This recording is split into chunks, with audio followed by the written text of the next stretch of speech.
നാടൻ റെസിപ്പിയിലേക്ക് സ്വാഗതം. ഇന്ന് നമ്മുടെ റെസിപ്പി ചെറുപയർ കൊണ്ട് ഒരു കറിയാണ്. അപ്പോൾ ചെറുപയർ നമ്മൾ തേങ്ങ അരച്ചാണ് എപ്പോഴും വെക്കാറുള്ളത്. തേങ്ങ ഇല്ലാതെ നമ്മൾ എങ്ങനെയാണ് ചെറുപയർ ഒരു കറി ഉണ്ടാക്കുന്നതെന്നാണ് ഇന്നത്തെ റെസിപ്പി. അപ്പോൾ നമുക്ക് ഈ ചെറുപയർ എല്ലാം ഒന്ന് കഴുകി വേവിച്ചുകൊണ്ട് വരാം. ചെറുപയർ കുക്കറിലിട്ട് ഇതേപോലെ വേവിച്ചെടുത്താണ്, നല്ലതുപോലെ വെന്തിട്ടുണ്ട്. കുക്കറിലിട്ടൊരു 3-4 അടി അടിക്കുമ്പോൾ ഇതേപോലെ വെന്ത് കിട്ടും. അപ്പോൾ നമുക്കിതൊന്ന് താളിച്ചെടുക്കുന്നത് എങ്ങനെയെന്ന് നോക്കാം. ചെറുപയർ താളിച്ചെടുക്കാൻ വേണ്ടിയിട്ട് ഒരു പാൻ വെച്ചിട്ടുണ്ട്. ആ പാനിലേക്ക് കുറച്ച് വെളിച്ചെണ്ണ ഒഴിച്ചു കൊടുക്കാം. വെളിച്ചെണ്ണ ഒന്ന് മൂത്ത് വരുമ്പോഴത്തേക്ക് കടുക് ഇട്ട് കൊടുക്കാം.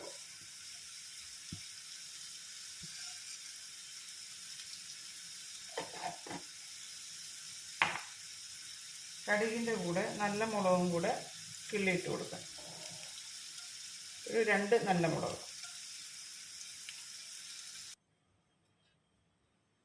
കടുക് ഇവിടെ പൊട്ടി വന്നിട്ടുണ്ട്. അതിലേക്ക് നമ്മൾ അരിഞ്ഞു വെച്ചിരിക്കുന്ന ഉള്ളി ഇട്ട് കൊടുക്കാം, ചെറിയ ഉള്ളി.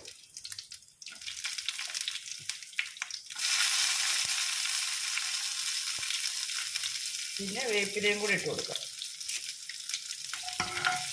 ഇതൊന്ന് വഴണ്ടി വരണം. ഇതെല്ലാം കൂടി ഇട്ട് ഒന്ന് വഴറ്റിയെടുക്കാം.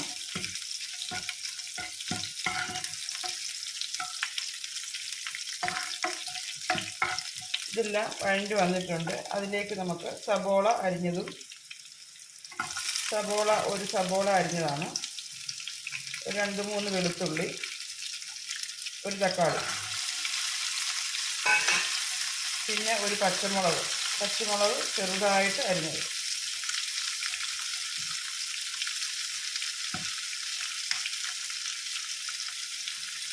പച്ചമുളക് ചെറുതായിട്ട് അരിഞ്ഞിട്ടിട്ടുണ്ട്. ഇതെല്ലാം കൂടി ഒന്ന് ഇളക്കി യോജിപ്പിക്കാം. ഇതെല്ലാം ഒന്ന് വഴണ്ടി വരണം, നല്ലതുപോലെ വഴണ്ടി വരണം. വഴണ്ടി വരാൻ വേണ്ടിയിട്ട് നമുക്ക് നിവേശം ഉപ്പിട്ട് കൊടുക്കാം. ഒരുപാട് ഉപ്പാകരുത്. ഉപ്പ് കുറഞ്ഞാൽ നമുക്ക് വീണ്ടും ഇടാം. ആദ്യം ഇടുമ്പോൾ നമ്മൾ ശ്രദ്ധിച്ചിടുക ഉപ്പ്.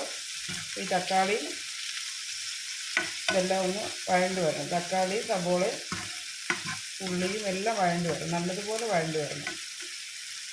ഇതെല്ലാം ഒന്ന് ഈ എണ്ണയിൽ നമുക്കൊന്ന് വഴറ്റിയെടുക്കാം.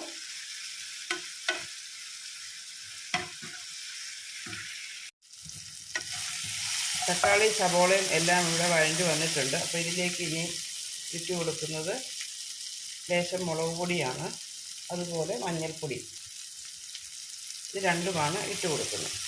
ഇതിൻ്റെ പിന്നെ ചുവയൊന്ന് മാറണം, പച്ച ചുവയൊന്ന് മാറാൻ വേണ്ടിയിട്ടാണ് ഈ തീയിലൊന്ന് ഇളക്കി കൊടുക്കുക. ആ പൊടിയുടെ ചെന്ന് കഴിയുമ്പോഴത്തേക്ക് നമ്മൾ വേവിച്ച് വെച്ചിരിക്കുന്ന ഇട്ട് കൊടുക്കുക.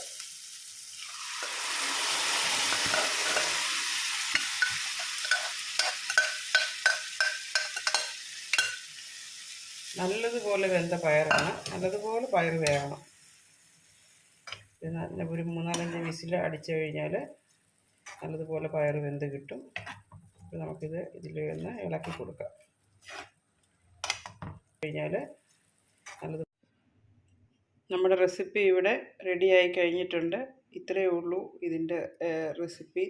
അപ്പോൾ ഇത് നല്ലൊരു കറി കൂടിയാണ്, ചപ്പാത്തിക്കൊക്കെ കഴിക്കാൻ നല്ലൊരു കറിയാണ്. അപ്പോൾ നമുക്കിതിൻ്റെ ടേസ്റ്റ് ഒന്ന് നോക്കാം. ഉപ്പും മുളകും എല്ലാം നല്ലതുപോലെ പിടിച്ചിട്ടുണ്ട്. അപ്പോൾ നല്ലൊരു അടിപൊളി പയറ് കറിയാണിത്. അപ്പോൾ എല്ലാം ചാനൽ ലൈക്ക് ചെയ്യുക, സബ്സ്ക്രൈബ് ചെയ്യുക, ഷെയർ ചെയ്യുക, ഫ്രണ്ട്സിനൊക്കെ അയച്ചു കൊടുക്കണം. സൂപ്പർ കറിയാണ്. തേങ്ങ ഇല്ലെങ്കിലും നമുക്കിങ്ങനെ വെച്ച് നോക്കാം കറി. അടുത്തൊരു നല്ല റെസിപ്പിയുമായിട്ട് എത്രയും വേഗം എത്തുന്നതായിരിക്കും. Thank you.